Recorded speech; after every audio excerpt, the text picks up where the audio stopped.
Last year I had great success in the New South Wales Carnacross series, and one of the keys to my success was using that disposable car for one race. I'm going to do this series again this year, and so having crushed that, or should I say ripped to pieces, that last disposable car, I needed to get another one for 2017, and this is the car. It's a 98 Honda Prelude VTIR, which is VTEC, and I picked it up for $200. This one though is a keeper. Why is it a keeper? Because quite simply it's too good a car to just use and throw away. I can turn this into a second backup dirt car and just use it at events where I need a lot of front clearance, and save the muscle hatch on tracks that are a little bit too hazardous. It's absolutely in great condition. Nothing mechanically wrong with it. It's had a prang in the front. Let's have a look at that. This was the very first car owned by the teenager that I bought it off. He had it about a week and a half and got clipped at a roundabout.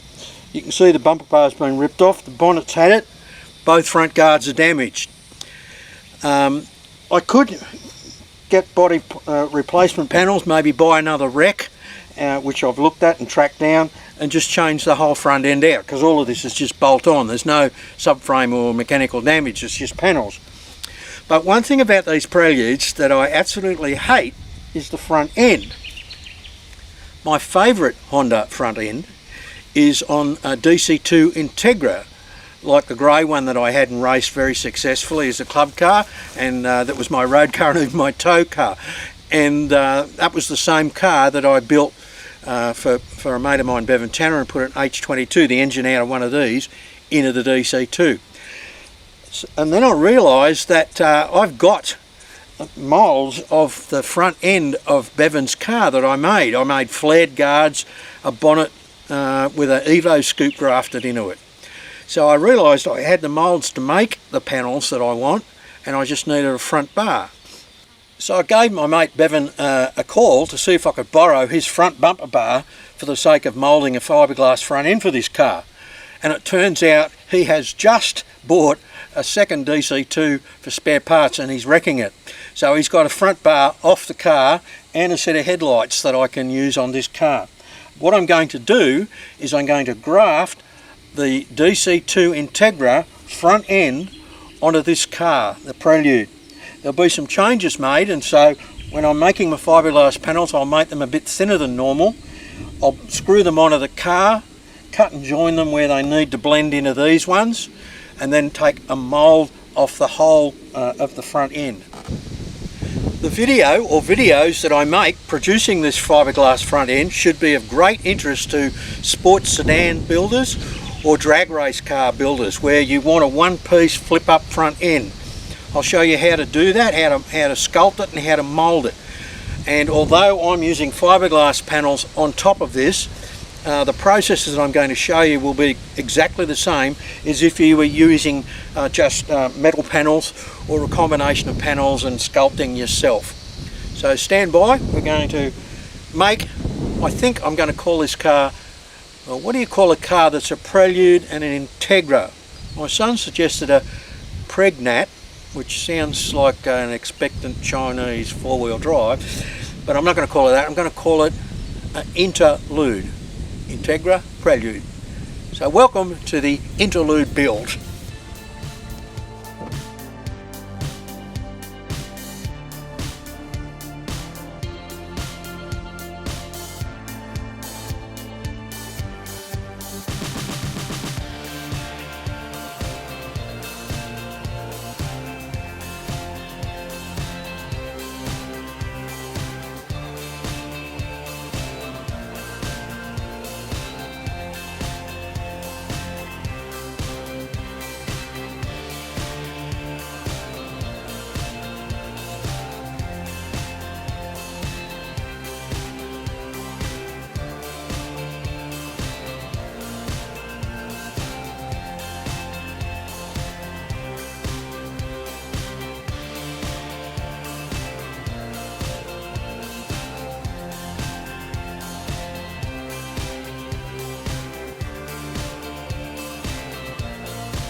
The Prelude is a bigger car in the front. I think it's longer and I think it's a little bit wider, which in a way is a good thing.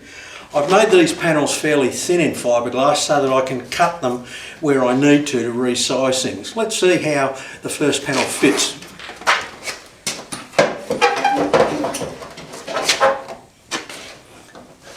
Just putting that flared front guard off the Integra there and lining it up with a wheel arch, I can see the Prelude is longer there and longer there, but that may change when I've put the DC2 front on it. So what I'll do is I'll cut this and screw it onto the guard, and I'll retain that back edge of the Prelude panel and blend the Integra one into it. So this is my starting point, getting this lined up on the wheel arch, and then the rest will work itself out.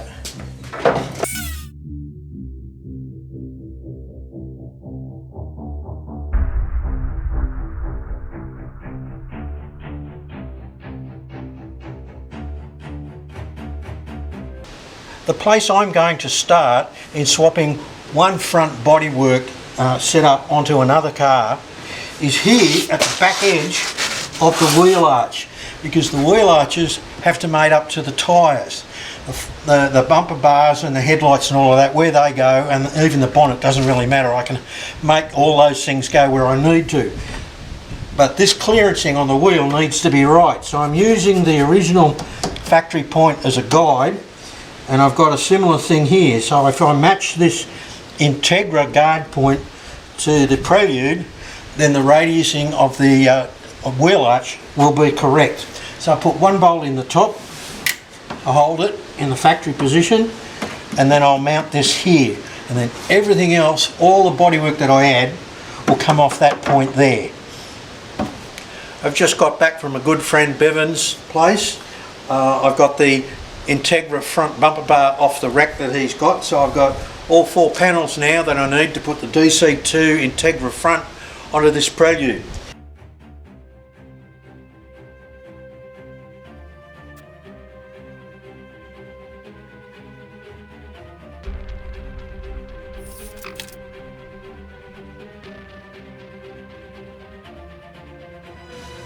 I got this car cheaply because it had a fair impact in the front here, right on the headlight.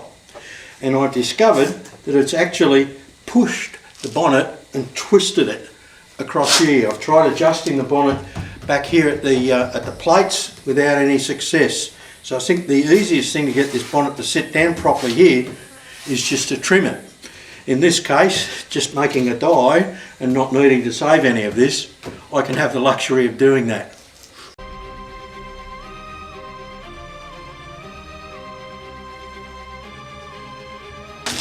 Before I go any further and start gluing these panels and screwing them together to make the die, I've noticed that this car is not sitting dead level.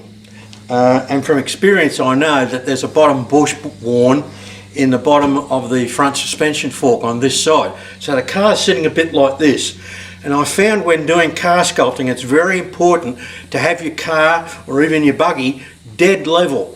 And then you can use a level to make sure that you're not building a car that's skew whiffing all over the place. So my next job will be to get this up on ramps at a better working height where I can work underneath as well, and make sure by putting a level across the top of the strut towers that the car is jacked up level. And then when I stand back and look at the car, if it looks level as I build the bodywork, it is.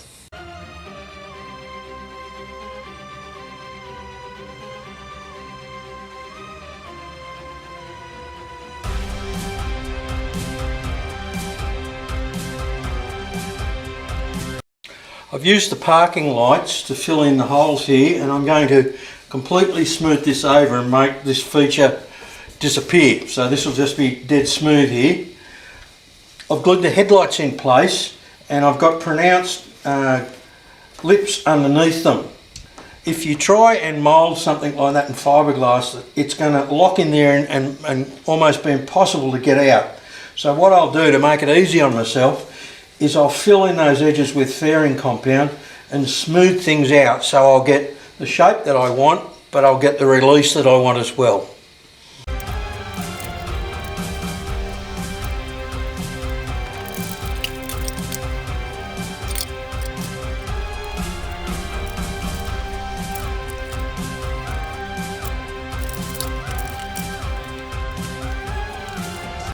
Although this is a masterclass for the experienced fiberglasser, let's go back to a basic for the moment.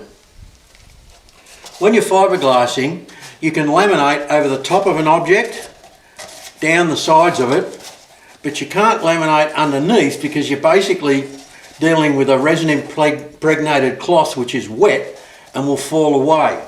And I've got this issue in moulding this Integra DC2 front end.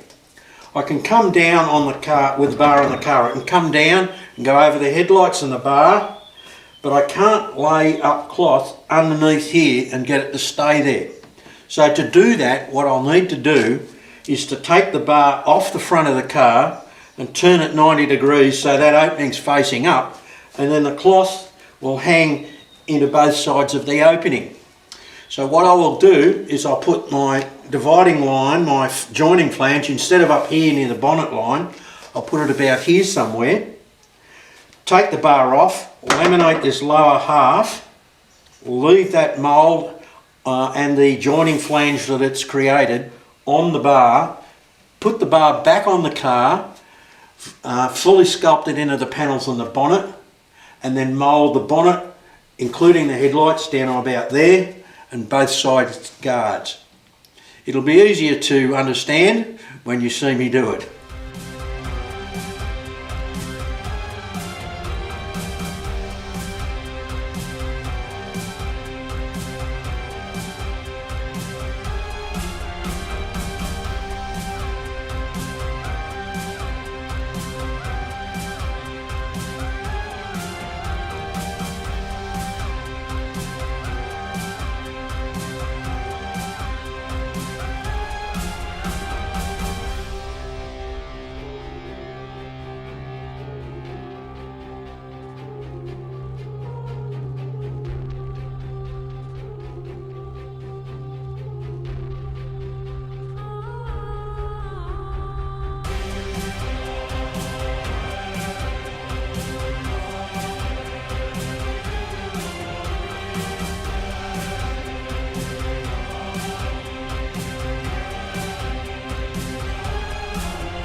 Laying fiberglass on this mould involves covering this joining flange with fiberglass, and this is a sharp 90-degree edge. This raises particular problems with fiberglassing because fiberglass cloth, even when saturated with resin, hates 90-degree bends.